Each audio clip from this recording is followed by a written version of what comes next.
वीर तेजाजी महाराज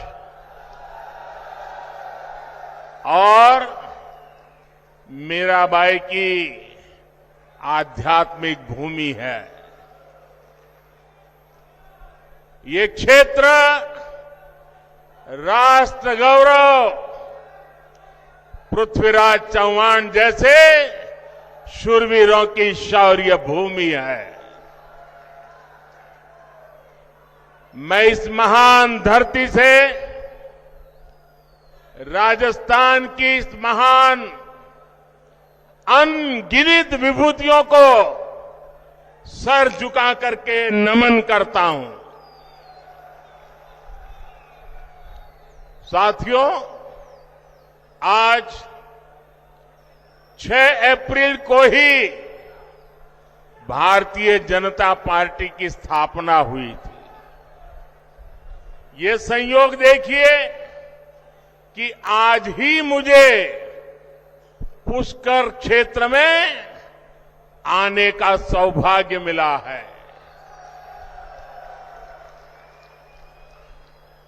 ब्रह्मा जी तो नियंता है, निर्माता है, और भारतीय जनता पार्टी भी नए भारत के निर्माण के लिए प्रतिबद्ध है। और सबसे बड़ी बात,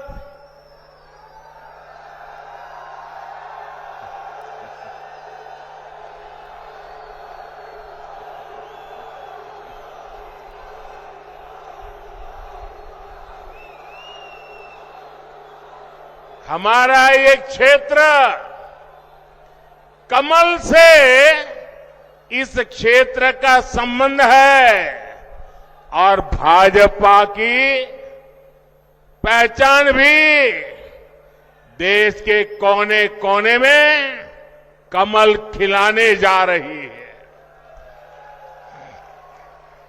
और इसलिए पूरा देश कह रहा है, हर माता बहनें कह रही है, हर नौजवान कह रहा है, फिर एक बार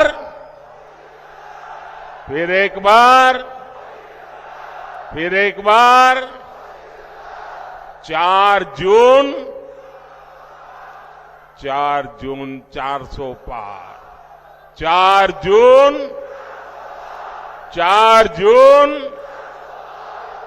जून। साथियों, देश के इतिहास में कभी कभी ऐसे मौके आते हैं जब उस देश के नागरिकों का एक फैसला अगले सैकड़ों वर्षों का भविष्य तय करता है।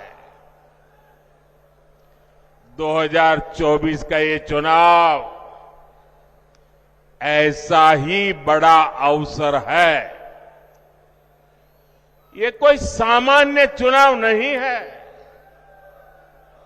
आप याद करिए, कितने दशकों से हमारे देश में जोड़ तोड़ वाली सरकारें चली रही थी।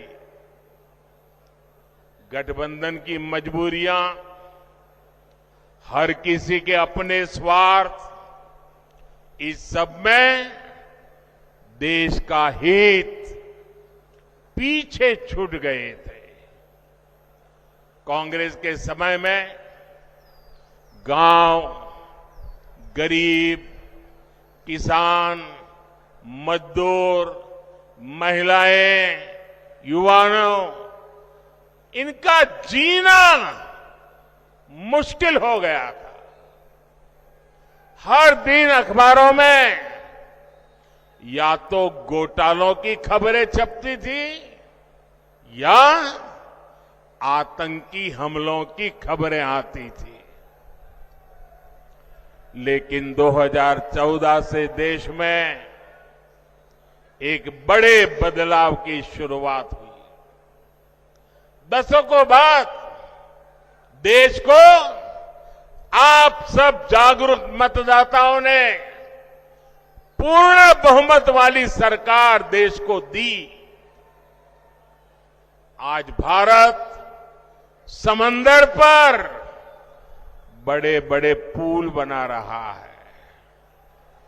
आज भारत पहाड़ों में भी सुरंगें बनाकर सीमा की सुरक्षा बढ़ा रहा है। अब जब अजमेर से वंदे भारत ट्रेन रफ्तार भरती है तो विदेशी भी हैरान हो जाते हैं। अब राजस्थान में एक से बढ़कर एक एक्सप्रेस वे बन रहे हैं, डेडिकेटेड फ्रेट कॉरिडोर बन रहे हैं। भाजपा के शासन में राजस्थान विकास की नई ऊंचाई की ओर बढ़ रहा है। साथियों, कांग्रेस जहां रहती है वहां विकास हो ही नहीं सकता। कांग्रेस ने ना कभी गरीब की परवाह की और ना ही कभी वंचितों, शोषितों, युवाओं के बारे में सोचा। कांग्रेस के लिए यही कहा जा सकता है, एक तो करेला, दूसरे नीम चढ़ा। एक तो परिवारवादी पार्टी और दूसरा उतना ही भ्रष्टाचारी पार्टी। आप याद करिए, कांग्रेस सरकार में राजस्थान को लेकर कैसी खबरें आती थी। युवाओं के भविष्य से खिलवाड़ वाली पेपर लीक की खबरें आए दिन वही पढ़ने को मिलता था। अपराधियों और माफियाओं के बेलगाम अपराध की खबरें, बेटियों के साथ अत्याचार की खबरें, पानी की विकराल होती समस्या की खबरें, कांग्रेस सरकार में लूट की हिस्सेदारी को लेकर सिर फुटव्वल की खबरें आया करती थी। देश में राजस्थान की चर्चा केवल नकारात्मक कारणों से होने लगी थी, लेकिन जब से बीजेपी आई है अब चर्चा पेपर माफियाओं पर हो रही कार्रवाई की हो रही है। अब खबरें अपराधियों पर कस रहे कानून के शिकंजे की आती हैं।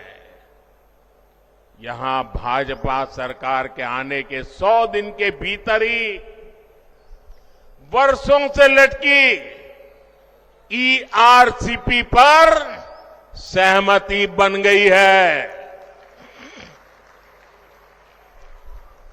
ईआरसीपी से राजस्थान के एक बड़े इलाके में पानी का संकट खत्म होने जा रहा है। जिस तेज रफ्तार से देश का विकास होना चाहिए, वो तेज रफ्तार सिर्फ और सिर्फ भाजपा ही दे सकती है। साथियों, कल कांग्रेस पार्टी ने एक झूठ का पुलिंदा जारी किया है, अपना घोषणा पत्र जारी किया है। झूठ का ये पुलिंदा कांग्रेस की एक बहुत बड़ी सच्चाई, कांग्रेस को बेनकाब करने वाला एक घोषणा पत्र है। आप देखिए हर पन्ने पर भारत के टुकड़े करने की बू आ रही है। कांग्रेस के घोषणा पत्र में वही सोच झलकती है जो सोच आजादी के समय मुस्लिम लीग में थी।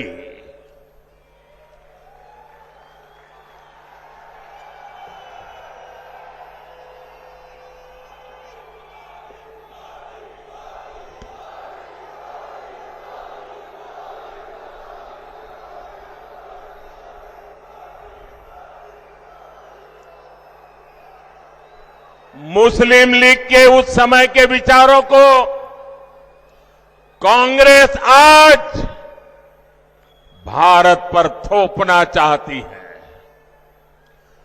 मुस्लिम लीग की छाप वाले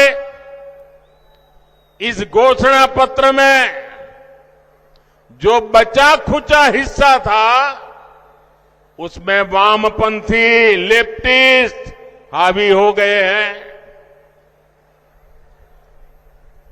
और अब देखिए, आज की कांग्रेस के पास न सिद्धांत बचे हैं और न ही नीतियां बची है।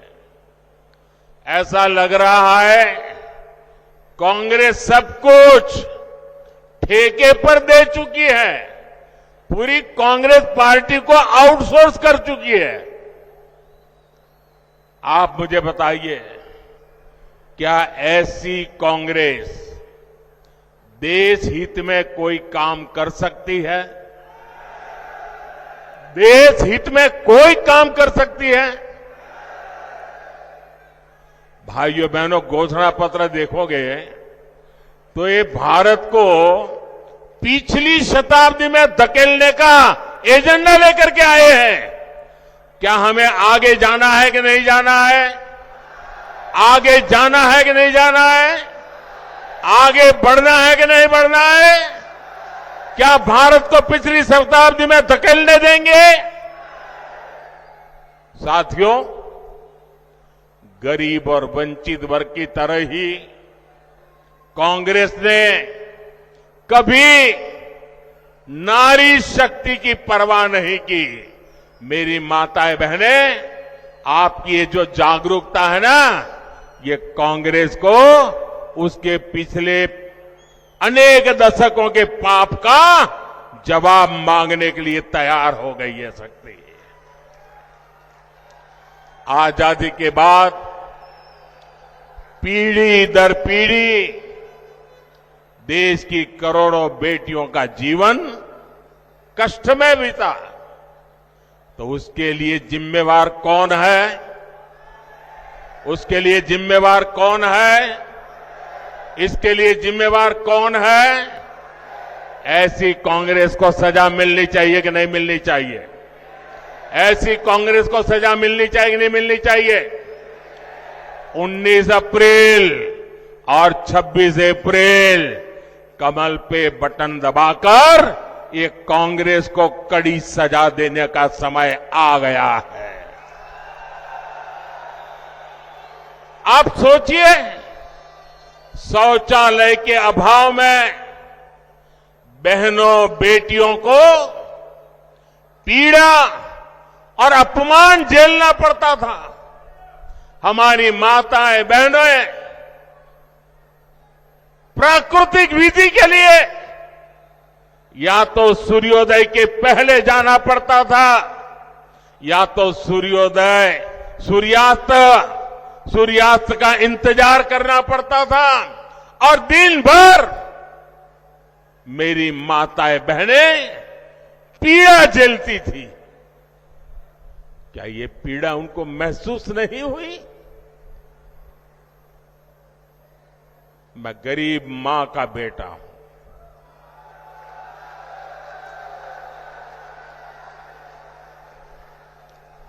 इसलिए हर मां का दुख दर्द भली भांति समझता हूं।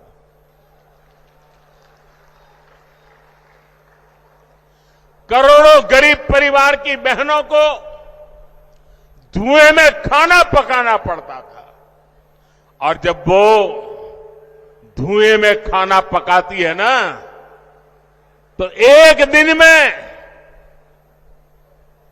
जानकार लोग कहते हैं एक दिन में 400 सिगारेट जितना धुआं ये मेरी माताओं बहनों के फेफड़े में जाता था। क्या इन माताओं बहनों को इस पीड़ा से मुक्ति मिलनी चाहिए कि नहीं मिलनी चाहिए? पानी लाने के लिए दूर दूर तक चलकर जाना होता था। मैं गुजरात का हूं। राजस्थान और गुजरात में पानी का संकट हम सब ने भली भांति देखा है और इसके सारा बोझ हमारी माताओं बहनों पर पड़ता था। सर पे बहुत बड़ा वजन उठा करके पानी लेने जाना पड़ता था। भाइयों बहनों, गर्भ के समय हमारी माताओं बहनों को जो पोषक आहार चाहिए ताकि गर्भ में जो बच्चा है वो तंदुरुस्ती के साथ उसका जन्म हो, उसकी भी परवाह नहीं की। आज आपका ये बेटा आपके गर्भ में जो बच्चा है ना उसकी भी चिंता करता है।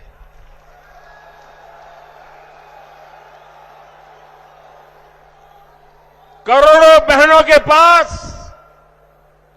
बैंक का खाता नहीं था।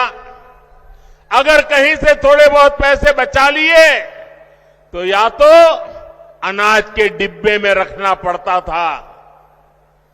आज मोदी ने इन माताओं बहनों के बैंक में खाते खुलवा दिए। अब देखिए समाज की क्या स्थिति थी। अगर परिवार में खेत है तो पुरुष के नाम पर, घर है तो पुरुष के नाम पर, गाड़ी है तो पुरुष के नाम पर, दुकान है तो पुरुष के नाम पर, और अगर पति नहीं रहा तो बेटे के नाम पर। हमारी माताओं बहनों के नाम कुछ नहीं होता था। और ये आपका बेटा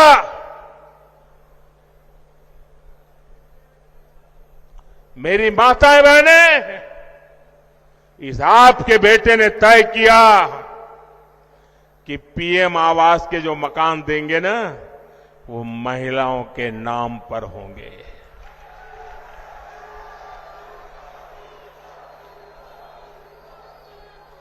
हमारी माताओं बहनों को रोजगार के अवसर नहीं थे। बहुत सारे क्षेत्रों में महिलाओं के लिए दरवाजे बंद थे। साथियों, आपने 2014 में आपके इस बेटे को आशीर्वाद दिया। आपने मुझे आशीर्वाद दिया। गरीब के इस बेटे ने देश की मातृशक्ति का जीवन आसान बनाने के लिए पूरी शक्ति लगा दी। बीजेपी सरकार ने 12 करोड़ शौचालय बनाए और हमारी माताएं बहनें कहती हैं ये शौचालय तो हमारा इज्जत घर है। उज्ज्वला योजना ने 10 करोड़ गरीब परिवार की बहनों को धुएं से मुक्ति दी।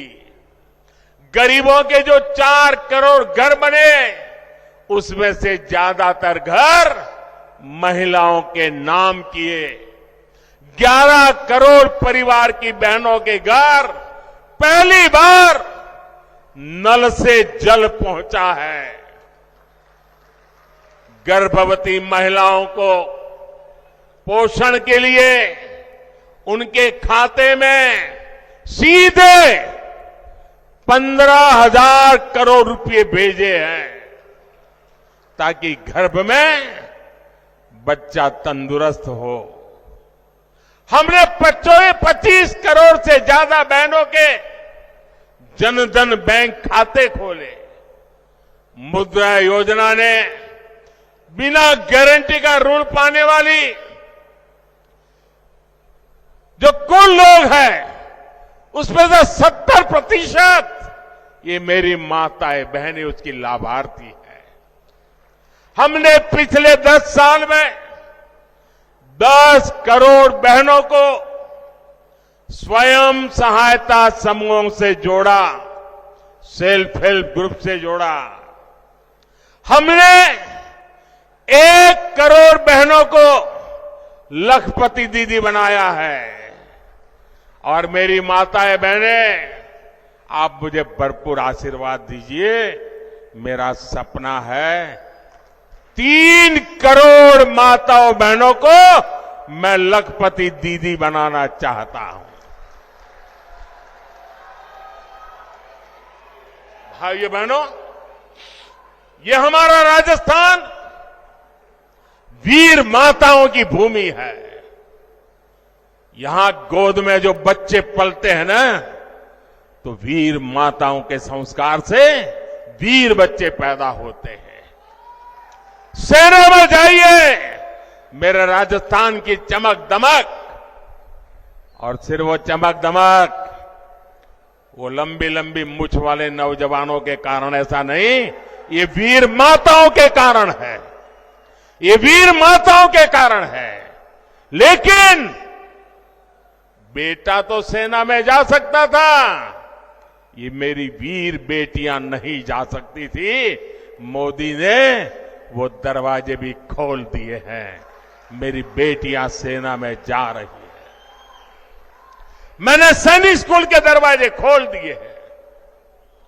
गर्भावस्था के दौरान जब उस बच्चे को मां की सबसे ज्यादा जरूरत होती है, लेकिन वो रोजी रोटी कमाने के लिए कुछ ही दिन में नौकरी पर चली जाती है, छोटे से नन्हे बच्चे को छोड़ के जाना पड़ता था। ये दर्द भी आपका ये बेटा भली भांति समझता है।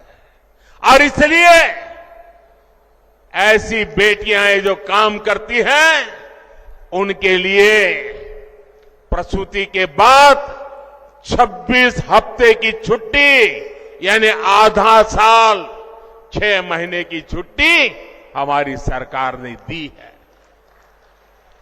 हमने पार्लियामेंट में 3-3 दशक से लटका हुआ नारी शक्ति वंदन अधिनियम से अब पार्लियामेंट में, असेंबली में, संसद में और विधानसभा में हमारी माताओं बहनों के लिए सीटों का आरक्षण पक्का कर दिया है।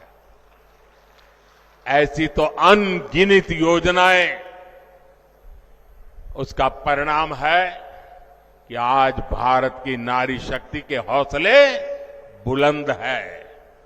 और तभी मैं कहता हूं कि नीयत सही तो नतीजे सही। मुझे गर्व होता है, आज गांव की बेटियां ड्रोन उड़ा रही है। जो कभी साइकिल नहीं चला पाती थी, वो आज ड्रोन पायलट बनकर के गांव में खेती में मदद कर रही है। आज खेल के मैदान में हमारी बेटियां कमाल कर रही है। आज इसरो के बड़े प्रोजेक्ट्स को हमारी महिलाएं हैंडल कर रही हैं। आज दुनिया में महिला पायलट्स का सबसे ज्यादा प्रतिशत भारत में है, जो विमान उड़ाती है। साथियों, बीते 10 वर्ष में नारी कल्याण के लिए हमने जो किया है, ये सूची बहुत लंबी है। आपको भी लगता है, अरे मोदी जी इतना सारा कर दिया। ये भी किया, वो भी किया, इधर भी किया, इतना भी किया। मेरे राजस्थान के भाइयों बहनों, मेरे देश के भाइयों बहनों, ये जो किया है वो भले कितना ही ज्यादा क्यों ना हो, कितना ही अच्छा क्यों ना हो, लेकिन मोदी के मन की बात बता देता हूं, ये जो कुछ भी किया है ना, वो तो अभी ट्रेलर है, ट्रेलर।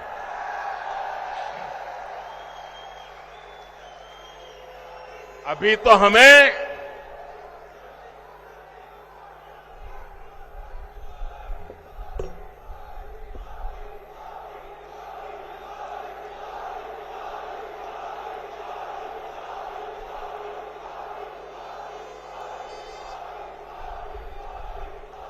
अभी तो ये ट्रेलर है। हमें देश को बहुत आगे लेके जाना है। और इसलिए मैं कहता हूं, आपका सपना ये मोदी का संकल्प है। हमें 2047 तक भारत को विकसित बनाना है। हमें भारत को दुनिया की तीसरी बड़ी आर्थिक ताकत बनाना है। हमें हर प्रकार से भारत को आत्मनिर्भर बनाना है। ये तभी संभव होगा जब देश की आधी आबादी की भागीदारी का विस्तार होगा। माताओं, बहनों, बेटियों का सुख, सुविधा, सम्मान, सुरक्षा और समृद्धि, ये मोदी की गारंटी है। और इसलिए देश की नारी शक्ति भी कह रही है, मोदी को जिताएंगे। हर नारी कह रही है, हर नारी की गारंटी है। साथियों, मोदी आप सबके बीच से आप ही की तरह एक सामान्य परिवार से उठ करके आया है। आज भाजपा का स्थापना दिन मनाया जा रहा है। मुझे कमल के फूल भेंट में दिए गए हैं, लेकिन एक जमाना था मैं भी आप ही की तरह बूथ पे काम करता था, लोगों के घर पे झंडा लगाने जाता था, दीवारों को चित्र पेंट करता था, कभी पोस्टर लगाने जाता था, कभी जिंदाबाद जिंदाबाद के जहां जुलूस निकालता था। आप ही के बीच से निकल करके आज मैं आपके यहां पहुंचा।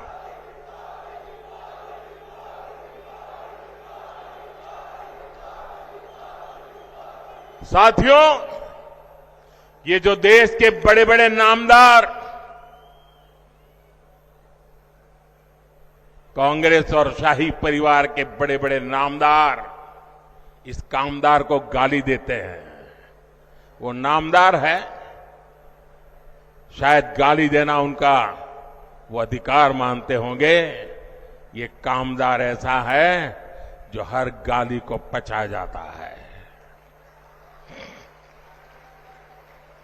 साथियों, ये मोदी से इसलिए नाराज है क्योंकि मोदी आज देश के गांव गरीब के साथ चट्टान की तरह खड़ा है।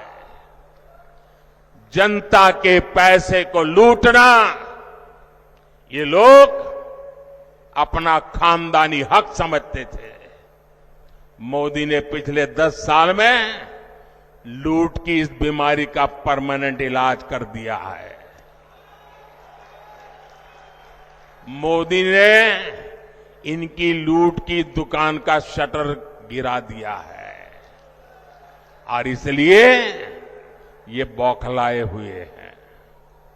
साथियों, इन परिवारवादी भ्रष्टाचारियों के कैसे कैसे खेल होते हैं, मैं आपको एक उदाहरण देता हूं।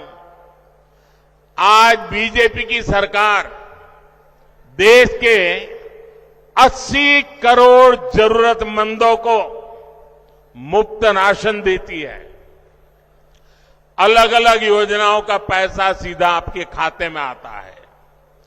10 वर्ष में हमने 30 लाख करोड़ रुपया, आंकड़ा याद रखिए, 10 साल में 30 लाख करोड़ रुपए से भी ज्यादा गरीबों के खाते में सीधे भेजे हैं। जब कांग्रेस की सरकार थी तब जो भी पैसा सरकार द्वारा भेजा जाता था तो बीच में ही लूट जाता था। अब आप सोचिए, कांग्रेस के प्रधानमंत्री ने कहा था कि दिल्ली से 1 रुपया भेजते हैं तो 15 पैसा पहुंचता है। कहा था कि नहीं कहा था? कांग्रेस के एक प्रधानमंत्री ने कहा था ना कि दिल्ली से 1 रुपया भेजते हैं तो 15 पैसा पहुंचता है। अगर 30 लाख करोड़ रुपया उनके पास होते तो क्या होता, मुझे बताइए।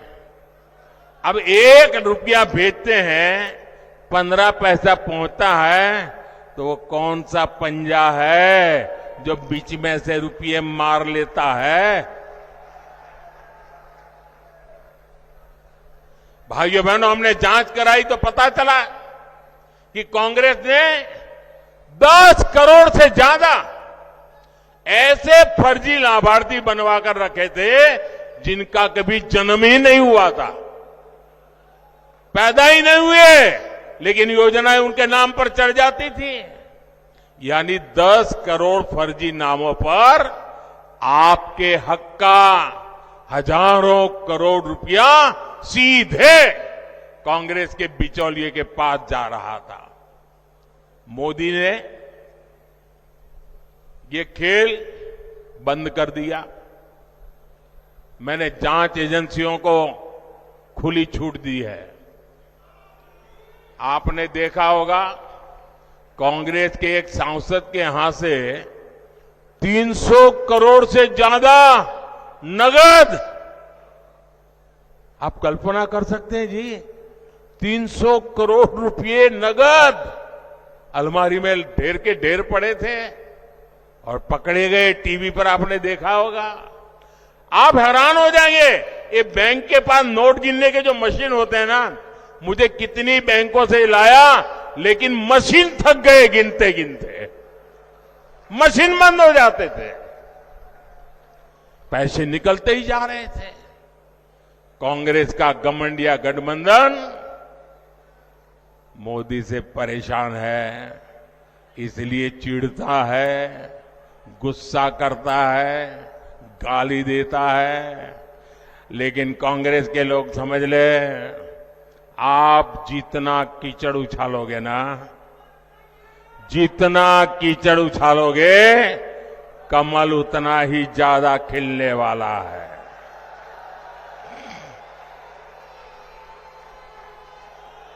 और आप देखिए, मैं कहता हूं भ्रष्टाचार हटाओ, वो कहते हैं भ्रष्टाचारी बचाओ। अभी देखिए, कांग्रेस पार्टी चुनाव जीतने के लिए रैली नहीं कर रही है, भ्रष्टाचारी को बचाने के लिए रैली कर रही है। ये कितना भी बोलते रहे, भ्रष्टाचार के खिलाफ मोदी की लड़ाई जारी रहेगी। मुझे बताइए, मुझे लड़ाई जारी रखनी चाहिए कि नहीं? इस देश से भ्रष्टाचार जाना चाहिए कि नहीं? भ्रष्टाचार खत्म होना चाहिए कि नहीं होना चाहिए? आपके आशीर्वाद है ना? आपके आशीर्वाद है ना? आपके आशीर्वाद है तो मैं लड़ता रहूंगा। और भाइयों बहनों, मेरी सरकार का तीसरा कार्यकाल बहुत दूर नहीं है। पहले 100 दिन में भ्रष्टाचार के खिलाफ बीजेपी सरकार और भी बड़े फैसले लेने जा रही है। मैं तैयारी करके बैठा हूं, सारी तैयारी शुरू कर दी है। और इसलिए मैं कहता हूं, 10 साल में जो कार्रवाई देखी वो तो ट्रेलर है, अभी तो बहुत कुछ होना बाकी है। साथियों, राजस्थान में आने वाली 19 अप्रैल और 26 अप्रैल को मतदान होगा। अब आप देखिए, राम मंदिर बना, आप लोग खुश है कि नहीं है? राम मंदिर बना, आप लोग खुश है कि नहीं है? आपके मन को शांति मिली कि नहीं मिली? अब मुझे बताइए, चलो भाई राम मंदिर बन गया, लेकिन उसकी प्राण प्रतिष्ठा में जाने का विरोध करना, यह शोभा देता है क्या? इतना ही नहीं, अगर कोई प्राण प्रतिष्ठा में आ गया तो उसको कांग्रेस पार्टी से 6 साल के लिए निकाल दिया। क्या इस देश में ऐसा हो सकता है भाई? प्रभु राम के बिना आप देश की कल्पना कर सकते हो? हमारे यहां तो सुबह शाम मिलते हैं तो राम राम सा करके शुरू करते हैं भाई, और अंतिम विदाई में भी राम बोलो राम से ही जाते हैं जी। उस राम के खिलाफ इतना गुस्सा मेरे दिमाग में नहीं बैठ रहा है भैया। प्रभु राम अपने घर विराजे, और ये रामनवमी आ रही है, सज धज के लोग मनाने वाले हैं। हम देखते हैं कितना विरोध करते हो।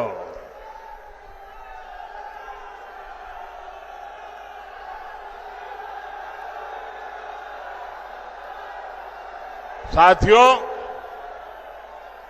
19 अप्रैल और 26 अप्रैल 2 दिन मतदान के हैं राजस्थान में।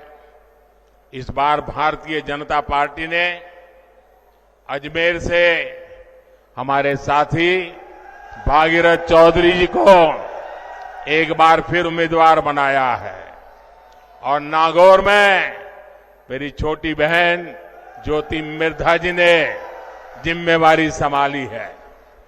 इन दोनों प्रत्याशियों को आपका एक एक वोट मोदी को मजबूत करेगा, और मुझे विश्वास है राजस्थान से इस बार भी 25 की 25 सीटें देना ये राजस्थान ने तय कर लिया है। लेकिन इसके लिए हमें पोलिंग बूथ जीतना है। हमारी पूरी शक्ति पोलिंग बूथ जीतने में लगनी चाहिए। गर्मी कितनी ही तेज क्यों न हो, सुबह सुबह मतदान हो जाना चाहिए। तो मेरी ये बात घर घर पहुंचाओगे? मतदाताओं का आज जितना मैंने भाषण किया वो बताओगे? हर माताओं बहनों को बताओगे? पक्का बताओगे? अच्छा, एक मेरा काम करोगे? मेरा काम है, ज्योति जी का भी नहीं है, भागीरथ जी का भी नहीं है, ये मोदी का काम है। करोगे? जरा हाथ ऊपर करो। करोगे? करोगे? पक्का करोगे? आप घर घर जाना और सबको कहना कि अपने मोदी जी पुष्कर आए थे और मोदी जी ने आपको प्रणाम भेजा है। मेरा प्रणाम पहुंचा दोगे? हर परिवार में मेरा प्रणाम पहुंचा दोगे? मेरे साथ बोलिए, भारत माता की, भारत माता की, भारत माता की। बहुत बहुत धन्यवाद।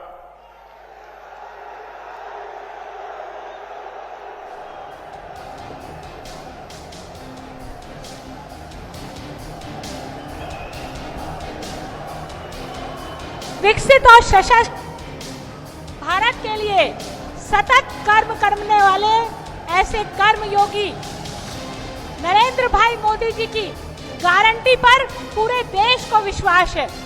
मैं मोदी जी की गारंटी अब विश्वसनीयता का ही दूसरा नाम है। भारतीय जनता पार्टी के ऐसे राष्ट्र पुरुष का अभिनंदन करने के लिए, उनको धन्यवाद देने के लिए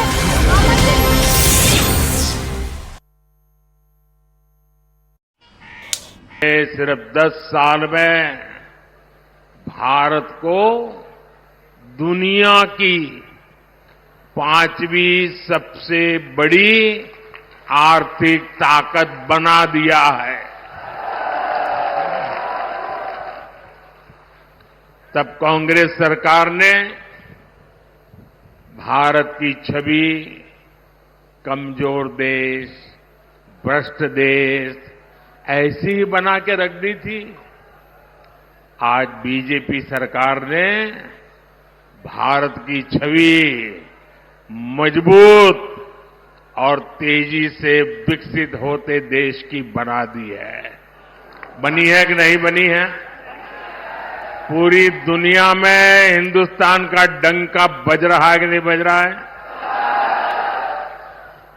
यूरोप में भी भारत का डंका बज रहा है, अमेरिका में भी भारत का डंका बज रहा है, अफ्रीका में भी भारत का डंका बज रहा है, सारी दुनिया में देश का डंका बज रहा है।